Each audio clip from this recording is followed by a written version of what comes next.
Hi guys, welcome back to my channel. I am Yasmin and आज मैं book review करने वाली हूँ the locked door by Frieda McFadden. Video start करने के पहले मैं इतना बोल देती हूँ कि इसमें स्पॉयलर्स रहेंगे, so if you haven't read the book don't watch this video. ठीक है, बुक पढ़ के आओ फिर ये वीडियो देखो, शायद थोड़ा समझ आए और शायद तुम एग्री भी कर सको इस वीडियो से। तो it's a nice book, it's like nice for beginners जो सस्पेंस थ्रिलर पढ़ना चाह रहे हैं पर पता नहीं कहाँ से शुरू करना है, तो इस बुक को उठाना। एंड इन जनरल भी अगर तुम्हें बुक्स पढ़ना, इसको एक हैबिट बनाना है तो इससे तुम स्टार्ट कर सकते हो, बिकॉज ऑब्वियसली सस्पेंस जॉनरा पहले तुम पढ़ते हो ना, वो एक इंटरेस्ट आता है, पर इसमें बहुत सारे प्लॉट होल्स हैं जो मैं फील करती हूँ। प्लॉट होल्स है, बहुत सारी जो गलतियाँ हैं एंड मैं उसके बारे में ही बात करना चाहती हूँ। तो मैं अगर एक बुक रिव्यू दूँ और उसमें गलतियाँ ना निकालूँ, ऐसा हो नहीं सकता। मैंने हैरी पॉटर में भी गलतियाँ निकाल दिया, तो ये तो कुछ भी नहीं है। So yeah guys, without any further adieu let's get into the video. So इस पूरे बुक का रिव्यू देने के पहले, मेरा व्यूज़ देने के पहले, मैं थोड़ा सा 2 लाइन में जस्ट देने की कोशिश करती हूँ स्टोरी की। सो एक लड़की होती है नोरा, 11 साल की लड़की होती है, वो अपने मम्मी पापा के साथ रहती है और उसके घर के बेसमेंट में उसके पापा बहुत सारी लड़कियों को मार रहे होते हैं। कैसी लड़कियाँ? 25 years old, black hair and blue eyes, ऐसी ये जो सब क्राइटेरियाज पूरी करने वाली लड़कियाँ होती हैं, उन सबको वो मारते हैं एंड उनके हाथ को काट के वो रख देता है एज अ सुवेनियर। तो ये चीज़ एक दिन नोरा देख लेती है एंड वो पुलिस को जाके बता देती है एंड वहाँ से फिर उसके पापा पकड़े जाते हैं and cut to 26 years later वो भी सर्जन है and she is a successful surgeon, बहुत ही बड़ी सर्जन है। एंड फिर अब 26 ईयर्स बाद वैसे किलिंग्स, लाइक सेम तरीके के किलिंग्स जैसे उसके पापा किया करते थे, वो चीज़ दोबारा स्टार्ट हो रही है एंड उसको भी बस चिंता है कि कौन ये चीज़ कर रहा है। पर फिर स्टोरी बाद में खुलता है और लास्ट तक हमें पता चलता है उसकी एक बहन होती है, नोरा की एक बहन होती है जिसका नाम है हार्पर, जिसके बारे में नोरा को नहीं पता था। So she was doing those killings and क्यों मर रही थी वो? क्योंकि वो बदला लेना चाह रही थी नोरा से कि तुमने हमारे पिता को क्यों पुलिस को बता दिया था हमारे पिता के बारे में। सो या that's what the story is all about. तो इसमें बहुत सारे प्लॉट होल्स सब धीरे धीरे मैं बताती हूँ। सो या फर्स्ट चीज़ जो मुझे थोड़ी अजीब लगती है वो है कि नोरा का एक बॉयफ्रेंड रहता है कॉलेज टाइम में, एक बॉयफ्रेंड रहता है, वो 3 मंथ्स तक उन लोगों का रिलेशनशिप रहता है। उस बॉयफ्रेंड का नाम होता है ब्रैडी। 3 मंथ्स तक उन लोगों का रिलेशनशिप रहता है एंड तब वो ब्रेकअप कर लेती है और अभी 26 ईयर्स बाद फिर दोबारा ब्रैडी से उसका मुलाकात होता है एंड फिर वो लोग काइंड ऑफ डेट नहीं कर रहे, just they are hanging around and bring stuffs. तो अब उसको याद नहीं आ रहा है कि मैंने कॉलेज टाइम में उसके साथ ब्रेकअप क्यों किया था, विच इज़ थोड़ा सा अजीब, थोड़ा सा स्टूपिड, क्योंकि नोरा को वो जो बचपन में उसके पिता इतना कुछ करते थे, लाइक ये जो सब किलिंग्स था, बेसमेंट में जाके वो अलग अलग अजीब तरीके की आवाज़ें सुनती थी एंड ये सब चीज़ तो उसको ट्रॉमा हो चुका था, विच इज़ क्वाइट नॉर्मल, एक बच्चे को हो ही सकता है। एंड ये भी चीज़ था कि ऑब्वियसली वो लड़कियों को, उसकी नोरा के पिता वो लड़कियों को बेसमेंट में मार रहे हैं, तो ऑब्वियसली एक फाउल स्मेल तो आता ही है, गंदा घटिया स्मेल तो आता ही है। उस स्मेल को कवर अप करने के लिए नोरा के पिता क्या करते थे, लैवेंडर जो एयर फ्रेशनर होता है, लैवेंडर फ्रेग्रेंस का, वो पूरा बॉटल के ऊपर बॉटल खाली कर देते थे एंड नोरा को वो लैवेंडर स्मेल से भी उसको बहुत ज़्यादा ट्रॉमा होता है। वो थोड़ा सा अगर लैवेंडर का एक विफ भी आ जाता है उसको, तो वो ट्रॉमाटाइज्ड हो जाती है, विच इज़ क्वाइट नॉर्मल, ऐसा होता है। तो मेरा प्रश्न ये है, उसको हर एक चीज़, ऐसे बचपन के हर एक चीज़ों से उसको ट्रॉमा है, विच इज़ ओके, पर ब्रैडी के साथ उसने क्यों ब्रेकअप किया वो उसको याद नहीं है। एंड ये चीज़ हमें नोट करना है कि किसी को भी नहीं पता था कि वो जो सीरियल किलर नोरा के पिता थे, वो एक बहुत बड़े फेमस सीरियल किलर थे एंड इसके बारे में किसी को भी नहीं पता था, लाइक नोरा ने किसको बताया नहीं था, लाइक अपने स्कूल टाइम में या फिर कॉलेज टाइम में या फिर अपने प्रोफेशनल लाइफ में कभी भी उसने किसी को भी नहीं बताया था, तो किसी को पता भी नहीं था कि वो बहुत बड़े सीरियल किलर नोरा के पापा हैं। सो अब वही बात है कि ब्रैडी एक दिन हैलोवीन पार्टी में ड्रेसअप करके जाने वाला था नोरा के पापा की तरह, because he was a famous serial killer. तो उसने सोचा कि ये एक बहुत अच्छा थीम होगा, लाइक ये एक बहुत अच्छा चीज़ होगा, मैं शायद एक वैसे फेमस सीरियल किलर की तरह मैं ड्रेसअप करके जाऊँगा। पर ऑब्वियसली ब्रैडी को नहीं पता था कि नोरा ट्रॉमेटाइज हो जाएगी। तो इस रीज़न की वजह से, इस पर्टिकुलर रीज़न की वजह से कि वो हैलोवीन में ब्रैडी नोरा के पापा की तरह वो ड्रेसअप करके जाने वाला था, ये ही पर्टिकुलर चीज़ नोरा को ट्रॉमेटाइज किया। उस रीज़न की वजह से उसने ब्रेकअप कर लिया। तो मतलब सब कुछ याद है उस बचपन का, उस इंसिडेंट को लेकर तुम्हें सारा ट्रॉमा याद है, पर ब्रैडी से तुमने क्यों ब्रेकअप किया वो तुम्हें याद नहीं है, which is also that same trauma. उसी सेम ट्रॉमा की वजह से ही ब्रेकअप किया। पर फिर भी like I hope you get my point. Like I don't know मैं सही से समझा पा रही हूँ कि नहीं, बट इट जस्ट इन्फ्यूरिएट्स मी कि यार तुम्हें सारा ट्रॉमा याद है पर ब्रैडी के साथ क्यों तुमने ब्रेकअप किया वो याद नहीं है। बट वो सेम ट्रॉमा की वजह से ही तुमने ब्रेकअप किया था यार। It's stupid.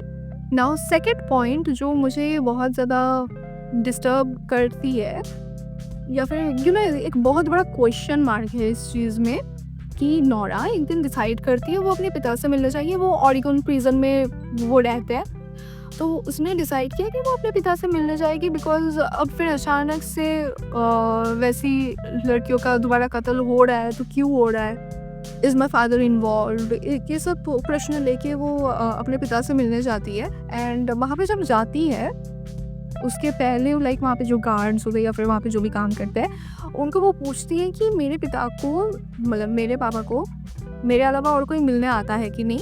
And they were like no, तुम्हारे अलावा कभी कोई मिलने नहीं आया। पहले लाइक एकदम बिगिनिंग में, शुरुआत में ऑब्वियसली मीडिया के कुछ लोग आते थे, ऐसे ये सब लोग आते थे, एंड पर हम लोग उन लोगों को इग्नोर करते थे, पर फैमिली की तरफ से कभी कोई नहीं आया। तो ये क्यों एक प्रॉब्लमेटिक चीज़ है, क्योंकि लास्ट में स्टोरी के एंड में हार्पर जो नोरा की बहन होती है, जिसके बारे में नोरा को पता नहीं होता इतने दिन, हार्पर नोरा को बताती है कि मैं हमारे पिता से मिलने जाया करती थी जब मुझे असलियत पता चला, क्योंकि 18 साल तक उसको नहीं पता था। शी वाज लाइक वो अडॉप्शन के लिए अडॉप्टेड थी, वो अडॉप्शन के लिए वो किसी दूसरी फैमिली में रहा करती थी। पर जब वो 18 साल की हुई उसको पता चला, सब कुछ पता चला कि कौन उसके असली माँ बाप है। एंड जब उसको पता चला तब वो अपने पिता से रेगुलरली मिलने जाती थी। हार्पर अपने पिता से वो रेगुलरली मिलने जाती थी। तो फिर यहाँ पे ये क्वेश्चन है, तो फिर गार्ड्स ने क्यों झूठ बोला? Like he was a really like famous serial killer. Nora के पिता बहुत ही बड़े सीरियल किलर है, इसकी वजह से ना बहुत ही टाइट सिक्योरिटी था। एंड कोई भी उनसे मिलने के लिए अलाउ नहीं था। And they had this list कि इस प्रिजनर से कौन कौन मिल सकता है। तो नोरा के पिता से सिर्फ नोरा ही मिल सके, सिर्फ नोरा का नाम ही था उस लिस्ट में। सो हार्पर क्यों अलाउड थी? और अगर अलाउड भी थी, अगर वो मिलने भी जाती थी, देन मे भी प्रिजन के जो स्टाफ या गार्ड्स जो भी थे वो लोग भी झूठ बोल रहे हैं। विच इज़ लाइक पता नहीं, स्टूपिड लग रहा है मुझे चीज़ की। अगर सच्ची में वो मिलने जाती थी तो क्यों गार्ड्स ने एंड वहाँ के स्टाफ्स ने झूठ बोला कि नहीं तुम्हारे अलावा कोई नहीं मिलने आया है। एंड ऑल्सो मैं ये पॉइंट मेंशन करना भूल गई, जब नोरा के पिता वो प्रिजन में गए तो नोरा की मम्मी ने भी सुसाइड कर लिया था, बिकॉज ट्रॉमा, इतना बड़ा ट्रॉमा, तो सुसाइड कर लिया था। तो उनके घर से कोई मिलने वाला नहीं है। नोरा की मम्मी नहीं है, नोरा नहीं मिलना चाहती थी। वो बचपन में नोरा अपनी नानी के पास रहती थी। नोरा भी नहीं मिलना चाहती थी। अब जब बड़ी भी हो गई तब भी उसको, और मतलब लाइक वो ट्रॉमा हो गया, तो ऑब्वियसली वो मिलने नहीं गई कभी।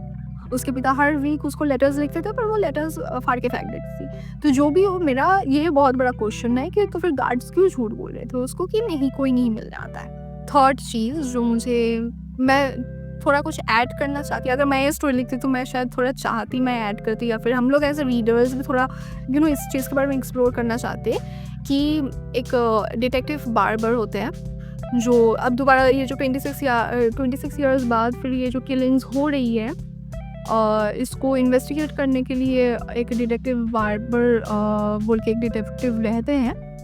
तो ही जस्ट कम्स एंड गोज़। कुछ ख़ास वो स्टोरी में कुछ देते नहीं हैं।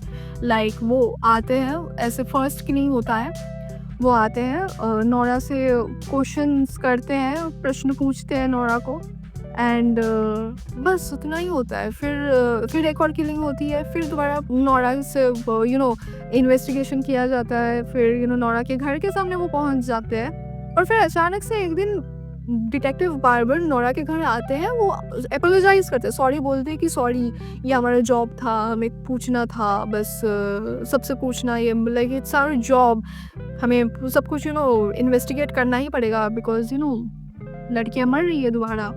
सो he just apologizes and he goes. First of all investigator को ऐसे अपोलोजाइज करने की ज़रूरत नहीं होती है, बिकॉज ऑन दिस जॉब ये उसको करना था। वो लोग तो शकी होते ही है, लोगों के ऊपर शक करते ही है, तो इट्स एब्सोल्युटली फाइन। एंड मैं मतलब हम लोग एज अ रीडर्स, मैं एज अ रीडर ये चाह रही थी कि डिटेक्टिव बार्बर के रिलेटेड, मतलब लाइक नॉट रिलेटेड, मतलब वो स्टोरी में और थोड़ा कुछ एलिमेंट्स डाले, वो बस आए और चले गए। लाइक डिटेक्टिव का भी थोड़ा सा रोल होना चाहिए स्टोरी में, but that did not happen in the story. So fourth point जो बहुत ही ज़्यादा स्टूपिड है, पता नहीं क्या सोच के फ्रीडा मैकफेडन इस स्टोरी को लिख रही थी, मे बी पता नहीं क्या सोच के वो लिख रही थी, पर मुझे तो बहुत ज़्यादा स्टूपिड लगा ये चीज़ कि क्या होता है, नोरा को एक दिन उसके गाड़ी में एक सीवियर्ड हैंड मिलता है। तो वो पहले समझ नहीं पाती, उसको लाइक एक बहुत गंदा फाउल स्मेल आता है, तो वो पहले सोचते हैं कि मे बी कोई ग्रॉसरी होगा जो अभी अब मेरे गाड़ी में सड़ रहा होगा, पर फिर वो जब ढूंढती है, देखती है, तो उसको एक सीवियर्ड हैंड मिलता है। तो वो सोचती है इसका क्या किया जाए। वो डिटेक्टिव बार्बर को नहीं बोलती, ऑब्वियसली, नहीं तो स्टोरी कैसे बढ़ेगी, है ना। तो वो डिटेक्टिव बार्बर को नहीं बोलती है, वो जस्ट हाथ को ढूंढती है और सोचती है कि उस हाथ के साथ क्या करना चाहिए।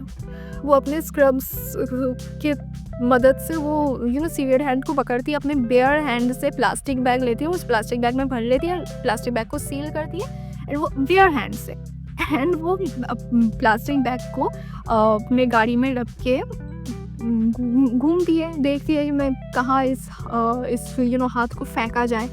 तो वो क्या करती है कि एक फास्ट फूड जॉइंट होता है, उसके बाहर एक गार्बेज बिन रहता है, वहाँ पे वो बस ऐसे ही फेंक देती है, बेयर हैंड से बस फेंक देती है वो वहाँ। हाउ स्टूपिड इज दैट, किसी ने बचपन में अगर CID देखा होगा ना, वो भी पता कर लेगा, यार नहीं यार, ऐसे बेयर हैंड से किसी भी चीज़ को ऐसे नहीं पकड़ना चाहिए, तो तुम्हारे हाथों के निशान, तुम्हारे फिंगरप्रिंट्स रह सकते हैं। सच में so stupid, sorry, that was so stupid. That brings me to the last point कि एंडिंग वॉज रश्ड। ठीक है, एंडिंग बहुत ही ज़्यादा रश्ड था। एंडिंग बस शायद एक चैप्टर में ही निपटा दिया था, और एक चैप्टर 2 पेज से ज़्यादा नहीं है, एंड एंडिंग को बस 2 पेज में ही ख़त्म कर दिया, and it was rushed. Ending was rushed. Harper ने ऑब्वियसली उसने एक्सप्लेन किया कि तुमने हमारे पिता को बस ऐसे ही जेल में भर दिया, तुमने उनको कभी समझा नहीं। अरे यार, क्या समझते, he was a serial killer, उसने हमारे पिता को समझा नहीं, तुमने बस उनको जेल में भेज दिया, एंड अब वो जेल में सड़ रहे हैं, तुम बाहर आराम से घूम रही हो, पर जब मुझे पता चला तुम्हारी बहन हो, तो मैंने सोचा तुम्हें सबक सिखाओ। तो that shit happened, sorry, so that thing happened, and थोड़ा एक्सपेक्ट किया था कि थोड़ा सा और एक्सप्लेन किया जाता, थोड़ा सा और स्टोरी को लाइक एंडिंग को बढ़ाया जाता तो अच्छा लगता। तो yeah guys, that's it for the video. मेरा ओवरऑल रिव्यू में बोलूँ तो ये अच्छा बुक है for beginners. Yes, it's a nice book. बहुत बहुत सारे कैरेक्टर्स भी नहीं है, क्योंकि बिगनर्स के लिए बहुत सारे कैरेक्टर्स हो जाते हैं, तो पढ़ना थोड़ा मुश्किल हो जाता है, पर बहुत सारे कैरेक्टर्स भी नहीं है, एंड इट्स फास्ट पेस्ड। ठीक है, अच्छा ही चल रहा है, अच्छा ही है, पर या थोड़ा सा इधर उधर थोड़े से प्लॉट होल्स थे, इन सब कुछ शायद अगर इम्प्रूव किया जाता तो ये और बेटर बुक बनता। सो या इसके बावजूद भी ये बहुत ही अच्छी किताब है, एंड एंडिंग में बहुत ही अनएक्सपेक्टेड चीज़ एक होता है, उसको मैं नहीं स्पॉइल करूँगी, बिकॉज उतना सस्पेंस रहना चाहिए। अगर किसी ने किताब नहीं पढ़े अभी भी, फिर भी जाके पढ़ लो। तो वो एंडिंग भी लाइक इट्स अमेजिंग। ठीक है, वो एंडिंग में वो एक सेंटेंस की वजह से स्टोरी थोड़ा अलग हो गया दूसरे सस्पेंस थ्रिलर से। सो yeah guys, I think that's it for the video. Like, share, and subscribe to my channel. Follow me on Instagram, on Facebook. And yeah, guys, that's it. I hope you enjoyed it. So, bye, guys.